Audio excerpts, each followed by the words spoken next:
Welcome to High Noon, where we talk about controversial subjects with interesting people. I have been trying to get Jerry and James on for a while.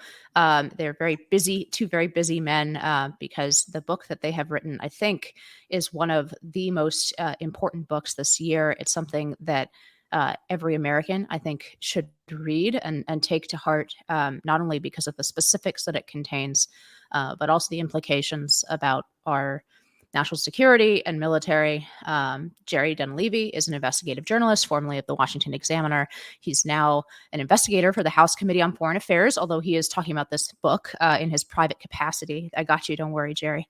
And James Hasson is a former Army captain and graduate of Ranger School and Afghanistan veteran who assisted in the veteran-led independent evacuation efforts surrounding the withdrawal from Kabul that we're going to be talking about today. Their book is Kabul, the Untold Story of Biden's Fiasco. Jerry, James, thank you so much for being on High Noon. Thank you. It's great to be here. I'm going to start off with a quotation from your book. You write, "The deaths of the 13 American heroes of Abbey Gate and those of the innocent civilians they were attempting to save were neither inevitable nor the product of good faith decisions poorly executed." So, I guess back that up, right? Because we know that bad things happen during military operations. We know that American service members die in uniform. These are risks that we accept. We know that American politicians make bad decisions all the time about, but you're saying something more in this book, that a lot of these consequences were completely predictable. In fact, they were predicted. And that these are not sort of inevitable consequences of the withdrawal, nor are they merely, fate or chance or poorly executed good faith ideas. So back that up. Well, let me just take one example to show why the Abbey Gate attack was not inevitable, and why the deaths of those 13 service members weren't inevitable, and why it wasn't inevitable that we'd be expanding our Gold Star family community by 13 people, 13 families. So we just look at the decision to abandon Bagram Air Base. So Bagram was a massive air base that was right outside, pretty close to Kabul, the capital city of Afghanistan. And this was our biggest, most strategic base in all of Afghanistan. Had numerous runways, would have been a much, much, much smarter place to try to do an evacuation from. And, the House Foreign Affairs Committee received testimony from Command Sergeant Major Jake Smith earlier this year, where he testified that State Department officials came and visited him at Bagram when he was sort of a top leader there and was being tasked with helping shut bases down around Afghanistan. And he told these State Department officials, you cannot do an evacuation through Kabul airport. This is a tiny airport in the middle of a dense city. And by the way, it would be an airport that would soon be completely surrounded by Taliban as they took the entire country. But Jake Smith said, if you're going to do an evacuation, you have to do it through Bagram. And there's a lot of reasons why. So Bagram has a lot of standoff distance, would have been a much safer place to do an evacuation from. We would not have seen the chaos that we saw at Kabul airport, people clinging to planes, falling from planes, crowds flooding the airport. You wouldn't have seen any of that. Bagram would have given us the ability to continue to project some of our power across Afghanistan, because when we gave up Bagram, we pretty much gave up our ability to project power in any significant way in Afghanistan. So if we had maintained U.S. air assets there, we would have been able to continue to assist the Afghan army and Afghan Air Force. We very likely would have been able to keep the Taliban at bay from ever being able to take Kabul in the first place. And on top of that, at Bagram, there were pretty massive prisons filled with terrorists and Taliban fighters that the U.S. and NATO and our Afghan allies had spent years putting behind bars. Among those prisoners were like 2,000 ISIS-K terrorists, including the guy who would go on to kill those 13 service members at Abbey Gate. His name is Abdul Rahman al-Lagri. The Biden administration kind of refuses to say his name out loud because we abandoned Bagram on July 2nd, 2021, And as I've laid out, a terrible decision for so many reasons. But among those reasons is the first thing that the Taliban did when they took over Bagram, because we had abandoned it, they take it over on August 15th. They open the doors to those prisons. They free 2,000 ISIS-K terrorists, dozens of al-Qaeda terrorists, as well as their own thousands of their own Taliban fighters.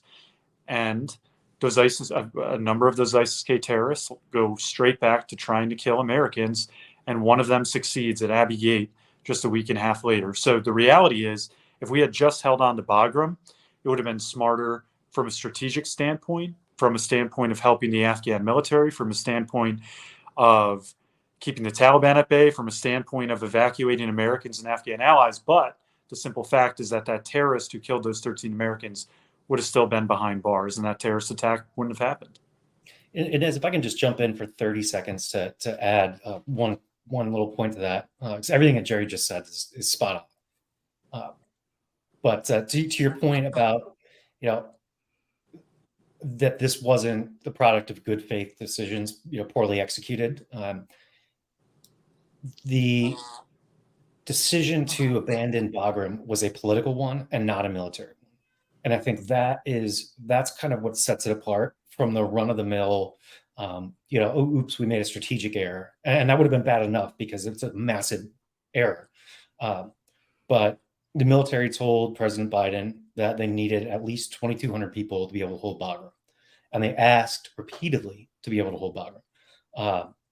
Biden didn't want any more than 600 people in the country, which pound for pound would have put it equivalent to, defending any other, embassy in the defense we have for any other embassy. So he only wanted 600, and you can't hold Bagram with 600. And it was not a military decision. It was a straight up political decision, and it had deadly consequences. Yeah, let's talk about another one of these political decisions that you highlight in this book.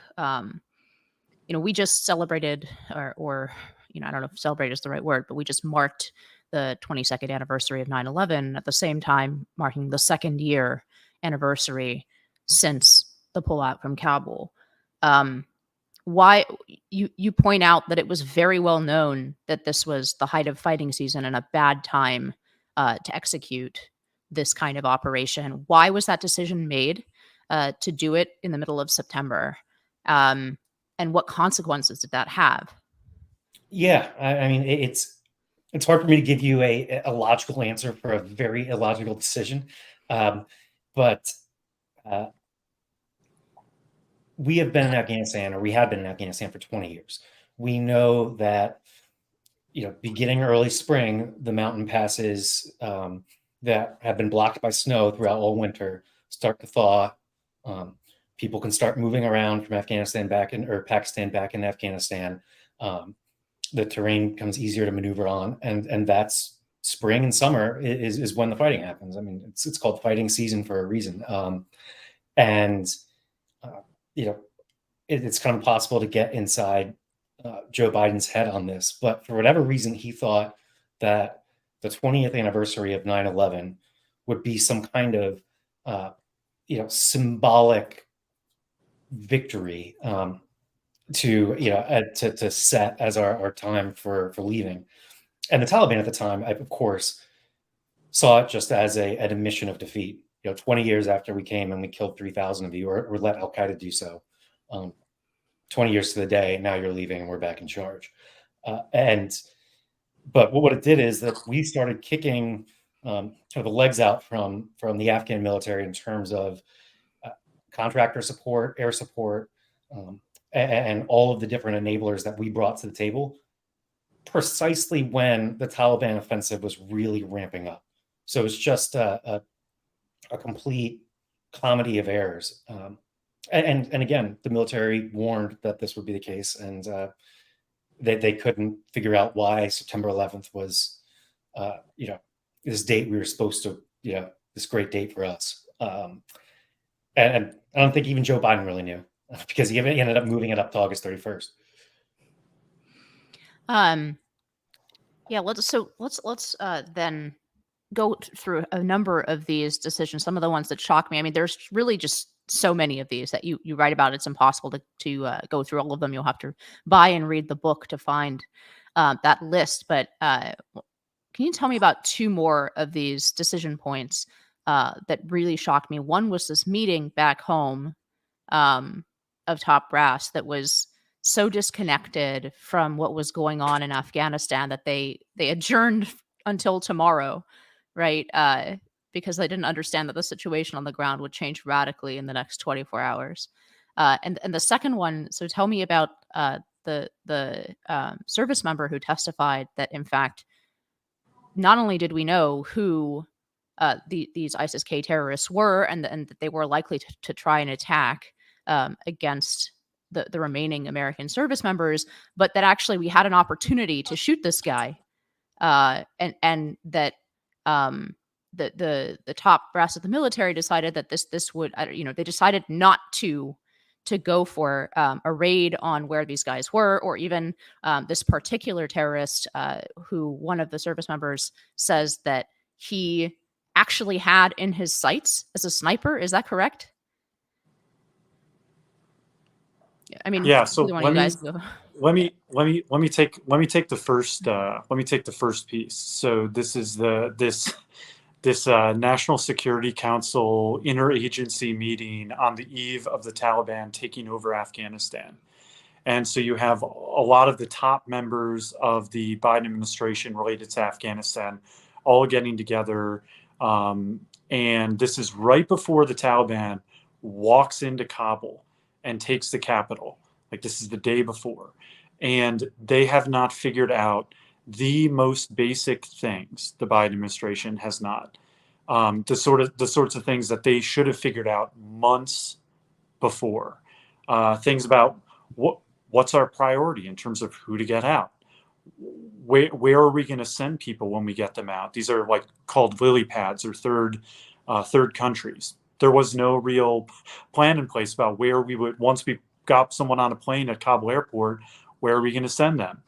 How are we getting Americans out? What about all of the tens of thousands of Afghan allies and SIV, special immigrant visa applicants? They were still putting together the most basic stuff, and decided to get together to meet the next day to continue to finalize things.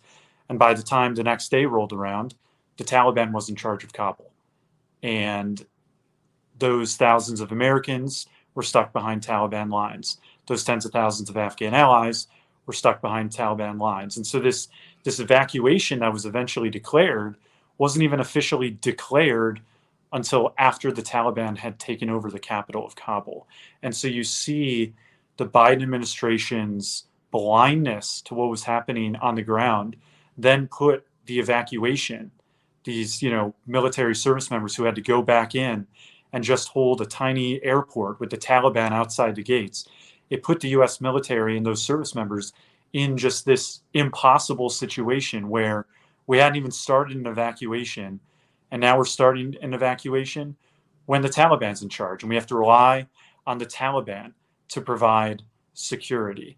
And that kind of dovetails into some of the other stuff that we found, including the fact that we had to ask, then the U.S. military had to ask the Taliban to search and raid ISIS-K locations in Kabul once the Taliban had taken over and we were doing the evacuation. So while we're doing this evacuation, while we're trying to get thousands of Americans out, tens of thousands of Afghan allies out, and while we have thousands of our Marines and other troops exposed, we're relying on the Taliban to take care of the ISIS-K threat. And what we now know, I think because of our book, the Pentagon has now admitted that, because in our book we write about one such instance where we asked the Taliban to raid an ISIS-K location. The Taliban refused. The Pentagon has now said that there were more than 10 instances where we had to ask the Taliban to take care of a potential ISIS-K threat, and the Taliban would often say no. And so this is sort of the position that all of this cascade of bad decisions had put us in. And now were relying on the Taliban. And we saw how that played out. I mean, when you see the first thing that the Taliban does when they take over Bagram is open the doors to thousands of ISIS-K prisoners, it's a pretty good sign that they're probably not going to be a very good defense partner against ISIS-K when they're letting them run loose. And then when one of those guys that they freed comes and kills us. So the entire evacuation was just sort of this insanely stupid and dangerous situation. You saw that play out with the limitations that the U.S. military had, and that perhaps the limitations that the military was placing on itself, with the fear that if we anger the Taliban will just shut everything down, and that'll be game over, and whoever's left behind will be left behind. So that's the situation that President Biden's decisions put us in. Yeah, and I think one thing to add to that is that the Biden administration has not wanted to talk about any of this, and it's one of the reasons why we wrote Kabul, is because they're not going to hold themselves accountable, and somebody needs to. But the reason why they don't want to talk about the fact that we asked the Taliban to raid ISIS-K locations and they didn't, or that we decided not to conduct an airstrike against an ISIS-K operative on August 24th, 2 days before the bombing in Nangarhar, which is ISIS-K's stronghold, due to, quote, negative response from the Taliban.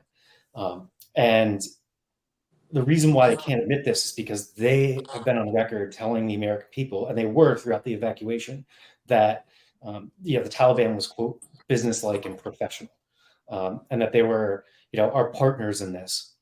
Somehow, all of a sudden, after we'd just been fighting them for 20 years, and to that point, they also didn't want to, admit that the same Taliban was beating Americans, beating Afghan allies, confiscating passports when people were trying to get through to the gates, and even executing Afghan allies in full view of U.S. troops. So that the narrative that they spun is just 180 degrees backwards from reality, and we lay that out in Kabul. I realize this is somewhat of a naive question, and you guys spend this book explaining, how some of these decisions got made, but just from the pure American citizen 10,000-foot view, how did the richest country in the world with the most powerful and effective military force in the world end up playing from this defensive crouch in this withdrawal against the Taliban? Like, why were we so reliant? I realize what you're saying. I mean, there was this cascade of decisions, but like, it seems so utterly humiliating. I mean, it's humiliating enough after 20 years of American blood and treasure to leave the country in the same hands that it was in when we started. In many cases, you point out the same people or their sons, right? And that brings up all kinds of but it seems like the failure of Afghanistan generally has never been military. It's been in what to do with the country and sort of political. This was a military operation. How is it that our incredibly powerful and excellent military found itself in this defensive crouch where, to make a decision to, kill a known terrorist leader who was targeting Americans, we had to basically think about what the Taliban is going to say about it. Yeah, it's a great point, because if you want to talk about all the failures in Afghanistan, obviously there are 20 years of them. It would take thousands of pages, probably more than anyone wants to read, to really go through all of them. But to your point, this was a purely, an evacuation like this. It's a military operation. It's supposed to be led by the State Department under doctrine. The State Department kind of calls the shots in terms of getting Americans out, getting allies out, and how that's prioritized, and the military executes. But at the end of the day, it's a military it's a military operation, and failure is a choice. Decline is a choice, and the administration had absolutely no desire to get in any kind of conflict with the Taliban once they were in Kabul. And Jerry can hop in a minute to talk about kind of how it came to be that we agreed to let the Taliban, quote, handle security. But there was no desire to confront the Taliban, and that started from the very top. And so it used to be back in the day that a blue passport was the most valuable document in the world, an American passport, because it meant that if you're in trouble in some war zone, if you've been taken captive, that whoever's bothering you has to deal with the full force of the American military. And you see that even in like Navy SEALs killing Somali pirates to rescue a small crew of Americans who were on a shipping vessel. Right. I mean, this is like a quintessential part of American foreign policy. I mean, even when we were not a global power, when we were pipsqueak on the far side of the world, the impressment of American of American sailors into foreign militaries on the open seas was cause for war with the United States. It's like the most basic American doctrine. And that's really one of the most damning things about all of this, is that the administration basically took that precedent and ripped it to shreds.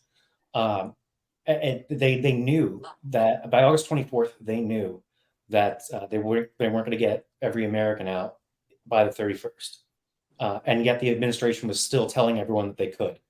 But that was it was a knowing decision to leave Americans behind. And I'll let Jerry talk about the specifics, because actually how we came to rely on the Taliban is something that hasn't been discussed enough, in my opinion. Well, all that I'll add is that this idea, this Biden administration plan for Afghanistan, was that they thought that Biden thought, and the State Department thought, that essentially all U.S. troops would be able to exit Afghanistan, despite the Taliban being on the march, but that we'd be able to pull our troops out, but at the same time, we'd be able to maintain our largest embassy in the entire world with, a tiny, tiny, tiny number of troops there to guard it, quote unquote, but certainly not enough to guard it against, a marching army like the Taliban. So this was just hubris. It was this idea that we could, despite all of the warnings that pulling all of U.S. troops and U.S. contractors and U.S. logistics would essentially be the death knell for an already weak Afghan military. The people in the Biden administration thought that we could do all those things, but then still just keep an embassy open and slowly, get an American out here and get a few Afghan allies out there.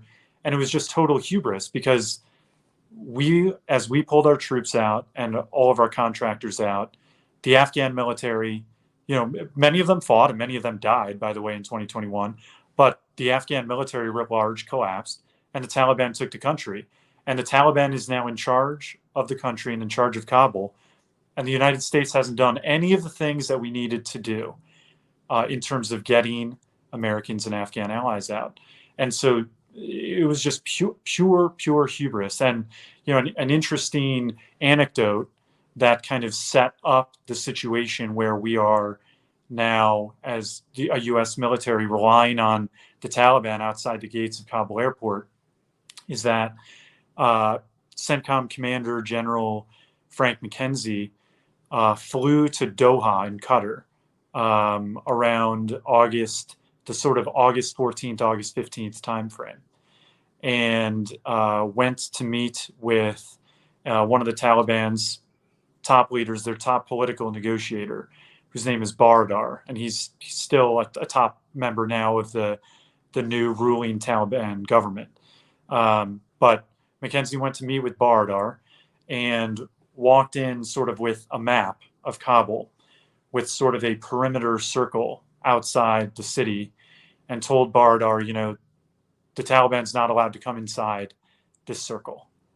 And Baradar said, well, I have bad news for you. Not only are we inside that circle, but we're knocking on the door of Kabul itself. So what do you want to do? And Baradar actually offered Bardar made an offer, this Taliban leader made an offer that the U.S. would be able to take over security of the city of Kabul for the final 2 weeks of August if we wanted to. And McKenzie has testified that he turned that offer down. And so the Taliban walked into Kabul, took the city, and were sitting outside the gates. And so the United States was then relying on the Taliban for security. And as I like to point out, and everyone should read this in the book Kabul, this just wasn't just any Taliban. Obviously, the Taliban as a group is a very terrible, evil terrorist group, but the specific element of the Taliban that had come to power in Kabul and that was in charge right outside Kabul airport was called the Haqqani Taliban. And these were, the Haqqanis are very closely allied with Al-Qaeda. The Haqqanis have a suicide squad called the Badri 313, and that suicide squad was providing quote-unquote security outside of Kabul airport. We write in the book that one of these Haqqani leaders said the first thing that he did when he showed up at Kabul airport was surround the airport with 1,000 suicide bombers. So these were the Taliban that we were relying on. And again, when a group shows up and the first thing that they do is they brag about surrounding you with 1,000 suicide bombers, not exactly what you want out of your security partner, but that's who we were relying on.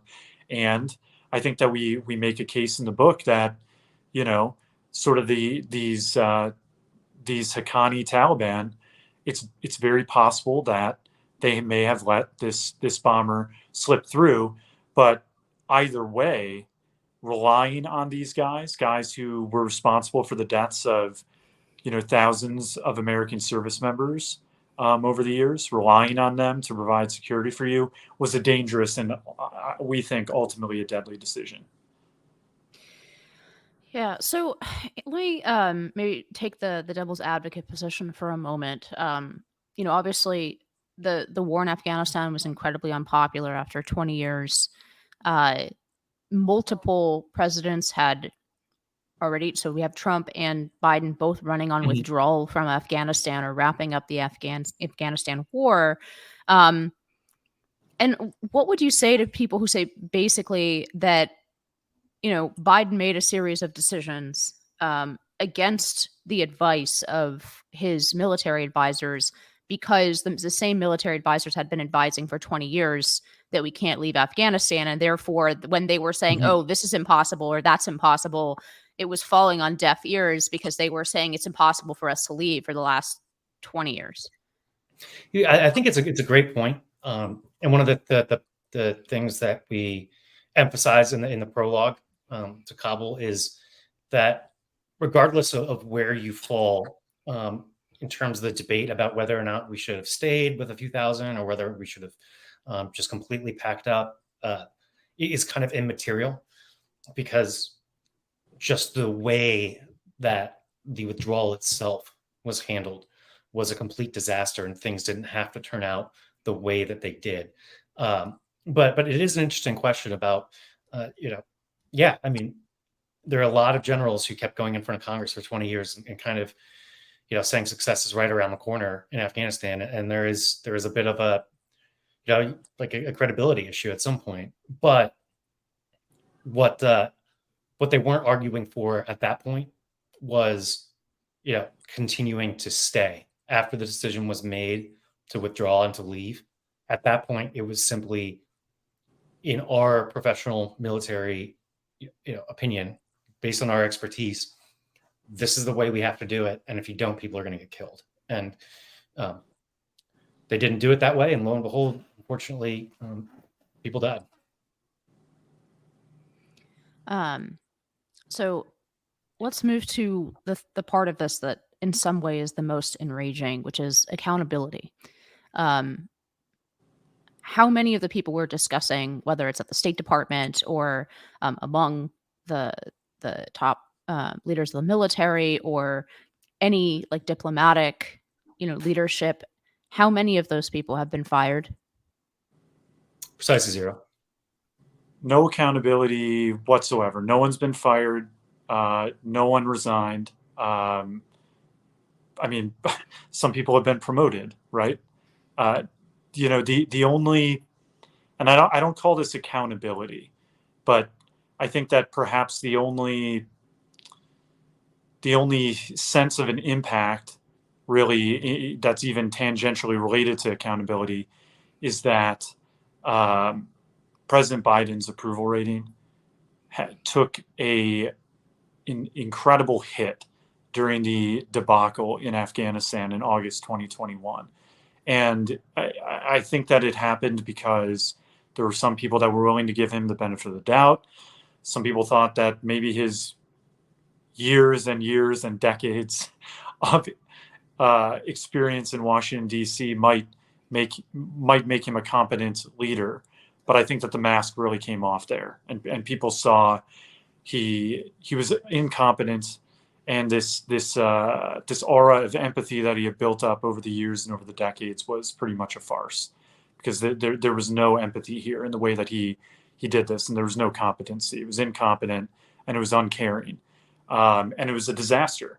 And so President Biden took a still lasting hit in his approval rating, and that it might be unrecoverable for him. Perhaps he ekes out a win in 2024, but his approval rating seems to be unrecoverable at this point, and it started because of the debacle in Afghanistan. And all that I would say is that there are efforts to gain accountability. Obviously, the House Foreign Affairs Committee is investigating this in depth, and there needs to be accountability.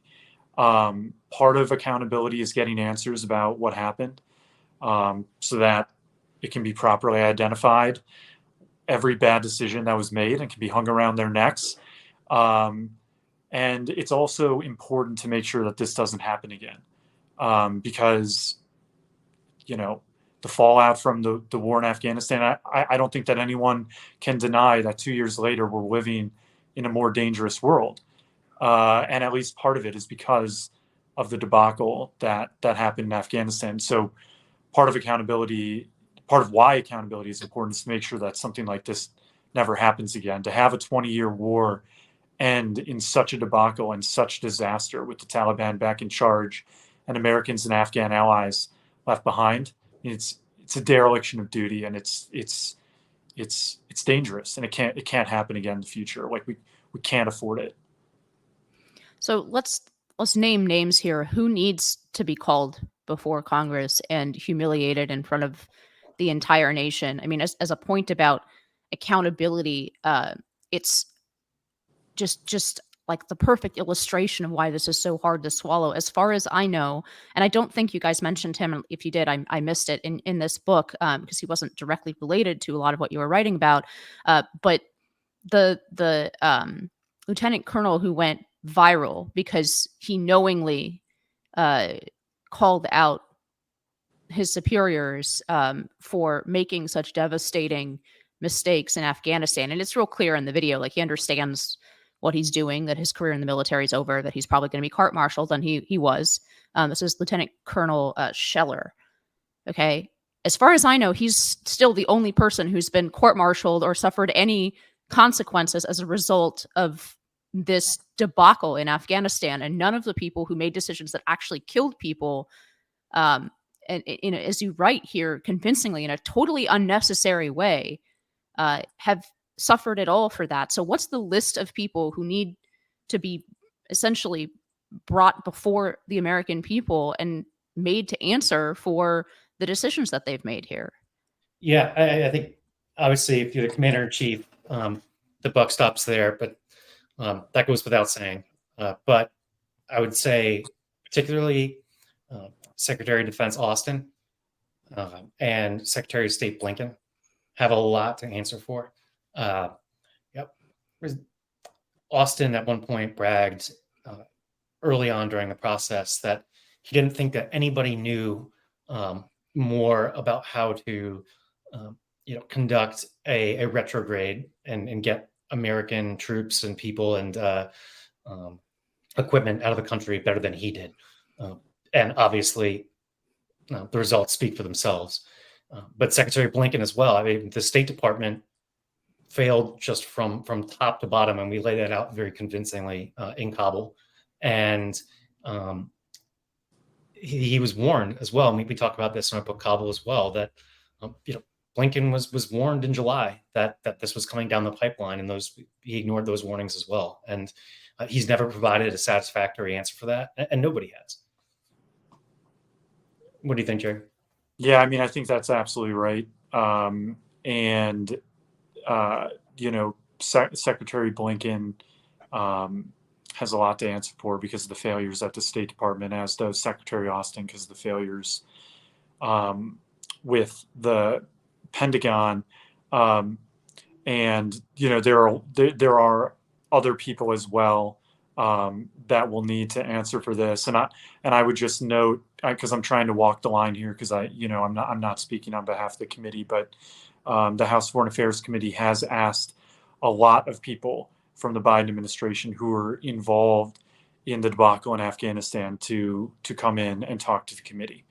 And so that's going to be an important part of achieving accountability and getting answers. And all that I would add is that, we kind of lay this out in the book. I think that oftentimes questions get raised about President Biden's age and his fitness for office. And I think a lot of the time, those are extremely fair questions to raise, whether his age is really degrading his ability to handle the job of commander-in-chief and whether he is truly making all of the decisions in the Biden White House. But when it comes to Afghanistan and it comes to the debacle in 2021, the conditionless withdrawal and the disastrous evacuation, this was President Biden top to bottom. This was being driven by him. This was his decision. And it was his choice. And he was the one that picked the 20th anniversary of 9/11. He was the one that wouldn't listen to anyone around him. He's the one that ignored Republicans and even some Democrats in Congress who told him that this is going to end in disaster. I mean, this is, in terms of foreign policy decisions that President Biden has made, this one has his fingerprints on it more than anything else. This was his decision, and this disaster is ultimately on him. Yeah, and you bring up some history I didn't know, that Joe Biden, one of the ways he first made his bones in Congress was by being vociferously opposed to taking care of our allies after the fall of Saigon in Vietnam. So this is not a new kind of position. I want to ask you guys a really difficult question, and I'm going to be very careful with how I'm asking it, because of course I don't want to imply that, and if anything, this book is full of stories of incredible heroism and competency from people who are essentially handed an impossible job. But the part that I want to ask you about is, how do people feel about the sense of dishonor in this job? Because it's a very different thing. You're writing about, U.S. troops having to stand by while, allies were executed in front of them, having to rely on the Taliban. I mean, there's this is like a different kind of thing to deal with psychologically than, the already difficult facts of war, of losing your friends or watching your friends die. Like they were put in a position where they could not behave naturally or correctly. How are people dealing with that? Because it seems to me like the biggest betrayal of the people above them is to put them in those kinds of positions. I'm glad you asked.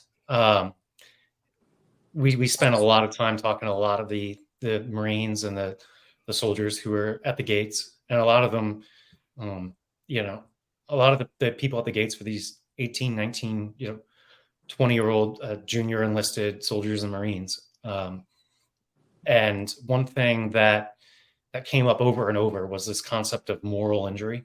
And it's been very, very difficult for them to reconcile, because, the idea being that you're forced to watch or prevented from, intervening while all kinds of horrific things are happening around you. And, and I think that's definitely I think something that's been tough for a lot of them. And it's also one of the reasons we wanted to write the book, to just be able to tell their stories. And I think we do that largely through their own words in Kabul. And, but to your broader point, what was the position that they were placed in was incredibly immoral and unjust. And, they performed heroically, but they never should have been there in that position in the first place. I don't know if you want to add anything, Jerry. I mean, I've talked to a good number of the Marines who were on the ground, including a bunch of them who were at Abbey Gate. And yeah, I mean, this was an impossible situation. They were set up to fail. They were set up to fail by primarily by President Biden, their commander in chief. They were set up to fail. But within this disastrous, impossible situation they were put in, I don't want people to lose sight of the fact that these service members did help get out thousands of Americans, many thousands of Americans. Now, look, that a lot of Americans were also left behind, but that's not on the service members. That is on the political decision making in D.C. and the State Department failing to plan and setting this entire thing up for failure. But these Marines and these Army soldiers and others, they did perform heroically within the insane limitations and strictures that were placed on them. And so I don't want people to lose sight of the incredible things that they were able to accomplish, even as the entire situation and the entire evacuation did end ultimately in failure because of the, essentially being set up for failure because of the Biden administration and Americans and Afghan allies being left behind. But yeah, I mean, the concept of moral injury is something that these troops bring up, and a lot of them are still dealing with it.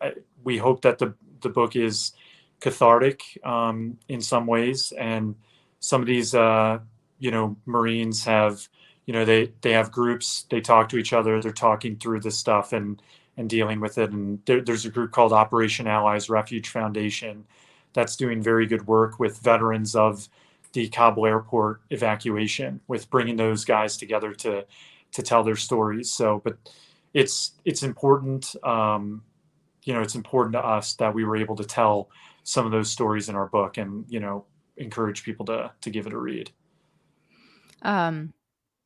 Let me turn now to the larger sort of geopolitical consequences of America. I think I said this when I did 2 years ago, while this was going on. I had Joey Jones on to talk about this withdrawal as it was happening. And I asked him then, what do you think the consequences of America essentially showing its ass to the world are going to be? And so now, 2 years later, what do you think the consequences of showing this level of moral indifference from the top levels, and overall just this level of complete incompetency, political weakness, inability to execute even something, even something in retreat, right? What consequences has that had for America's standing in the world and the our interest in the world and the way we project power? Yeah, I think the final few chapters in our book Kabul really lay out how disastrous this has been and what those consequences have been in detail. So we have one chapter talking about Russia's decision to invade Ukraine. You can draw a very direct line between what happened in Kabul and what happened in Kyiv. And immediately after we kind of showed this weakness and this indifference to our allies, Russia started building up their forces on the Ukrainian border. It began in September of 2021, almost right after we showed this weakness. and China, for that matter, immediately labeled this the quote Kabul moment. And one of the last chapters of our book is called the CCP and the Kabul moment, because that's how they defined it, and that immediately their propaganda mouthpieces and their Ministry of Foreign Affairs would start saying basically to Taiwan, "Hey, look, you're next," because you see, like America's not going to stand by you, and they've become increasingly belligerent towards Taiwan in these past 2 years, and even now, just on the second anniversary of the collapse of Kabul, the Chinese Foreign Ministry again described it as the quote Kabul moment. And there are also a lot of practical effects, right? There's the equipment that was left behind.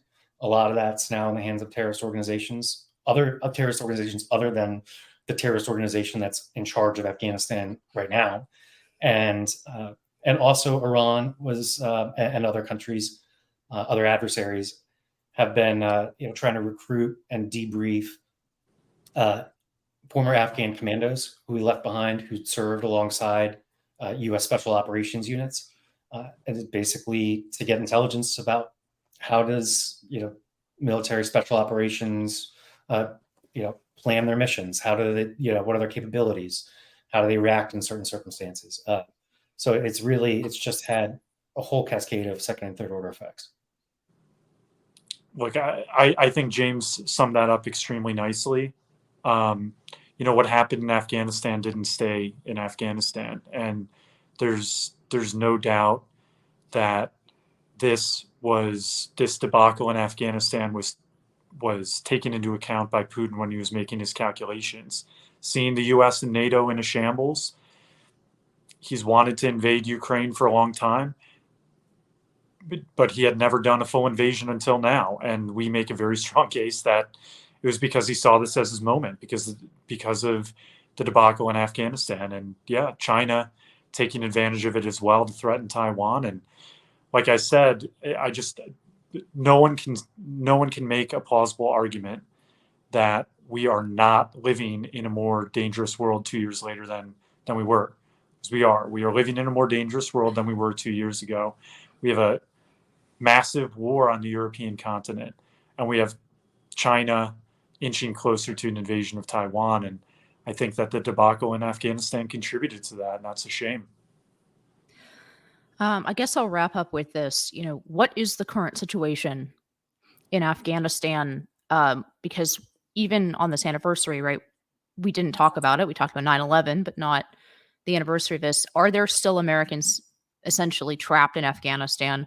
Are there SIVs? Are there our allies that, many cases fought alongside us for 20 years? What is the current situation now that we are completely withdrawn in such a, terrible and unexecuted way, right?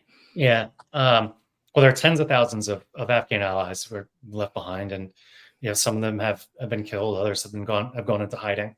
But there are also Americans. We do know there are Americans being held by the Taliban right now, and we try to talk about that with some sensitivity and kind of and care, because of the dynamics behind kind of the scenes, and to make sure that the families' wishes are honored and so forth. But it is a fact that there are Americans there. There are Westerners being held, and also there are a lot of allies who we promised to bring to America if they fought alongside of us, who we just abandoned, who are still there as well. And in terms of the Taliban itself, you have Sirajuddin Haqqani, who is a designated terrorist by the State Department and the FBI. He is, in charge of important ministries in the Taliban government, and he's also considered by many to not just be a very close ally of Al-Qaeda, but to essentially be a card-carrying member of Al-Qaeda itself. There are other members of the Taliban government, the governor of Kabul province, the deputy director of the Taliban's intelligence agency, and others who are considered to be dual-hatted members of the Taliban and Al-Qaeda as well. And so it's obviously a very dangerous situation. And that's to say nothing, of course, that's to say nothing of the human rights situation there is extremely bleak. Women have essentially no rights in Afghanistan. It's back to what it was in the 90s, where women aren't able to work, they're not able to get educated, they're forced to stay in their homes. And so it's a bleak situation for half the population, and not particularly fun for most of the other half the population either, because massive poverty and starvation under the Taliban as well. But look, the Taliban government is dangerous. We know that they are protecting and funding Al-Qaeda, and there are a number of other terrorist organizations that are flourishing in Afghanistan as well. The Pakistani Taliban has become emboldened and is back to launching big attacks inside of Pakistan, as the Pakistani Taliban attempts to overthrow the Pakistani government and set up an Islamic emirate of the sort that their friends in the Afghan Taliban have done. So, yeah, I mean, it's not a good situation. We left behind a very dangerous situation in Afghanistan, and it's just the bizarre thing, to go back to this, Biden picking the 20th anniversary of 9/11 for the full withdrawal date, and what that ended up meaning was that the Taliban, the group that had harbored Al-Qaeda on 9/11, was back in charge on the 20th anniversary. I mean, it's a pretty dark situation. Jerry Dunleavy, James Hasson, their book is Kabul, The Untold Story of Biden's Fiasco. I think not only is this, worth reading because it exposes much of what has not been, really investigated by the media after this, but I think it's really necessary. Everyone, I really recommend everyone go out and buy this book, if for no other reason than to increase the number of people who have, at least in their minds, the correct story of what happened here, because it's, if nothing else, it's worth remembering. James, Jerry, thank you so much for joining High Noon today. Thank you. It's a pleasure. High Noon with Inez Stepman is a production of the Independent Women's Forum. You can find it in all the places where you get your podcasts, from Apple Podcasts, Acast, Google Play, and more. Until next time, be brave. We'll see you at High Noon.